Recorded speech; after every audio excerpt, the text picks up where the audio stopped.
Who would imagine a Hollywood actor would marry into the British stuffy upper crust royal family? Meghan, of course, has had to sacrifice a lot for this, not only moving to the UK, but also giving up her career as an actor. I mean, that just wouldn't work with the royal machine. I think because Kate has already kind of blazed the trail, things will be a little easier for Meghan. And you would think with Kate being future queen and there being a commoner marrying into the royal family, the pressure would be huge. I think they're able to bend the rules a little bit with this one. And so she mixed with the royal family throughout her childhood. I think the fact was Diana felt quite isolated and entrapped in the royal machine, and anything she tried to do that was slightly different or was a reflection of her personality, they put barriers up.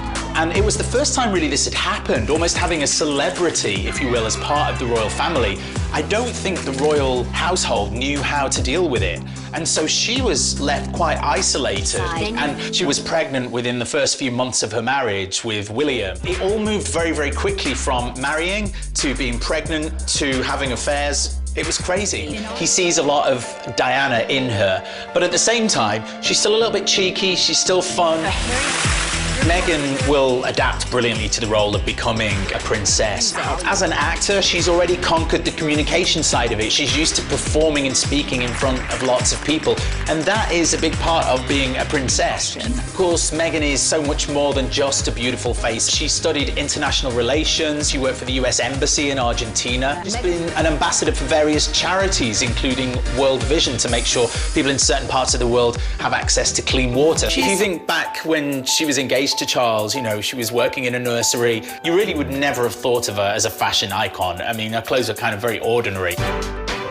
As soon as she was married, she became, you know, very royal. Her outfits were impressive and yet quite conservative.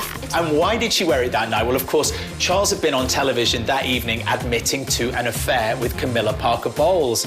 So, you know, what better way to take the spotlight away from Charles to make yourself look utterly incredible, which she did. The first time we saw Meghan and Harry officially together was at the Invictus Games, and she wore ripped jeans.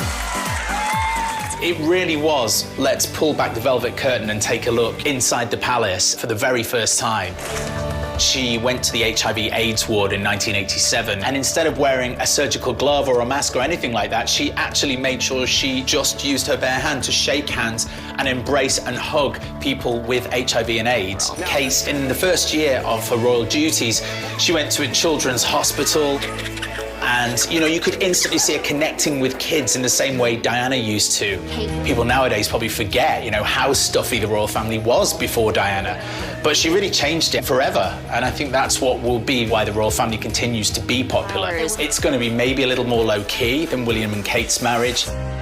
There's likely to be more celebrities there and less dignitaries, and it won't be quite so stuffy. I think they're able to bend the rules a little bit with this one.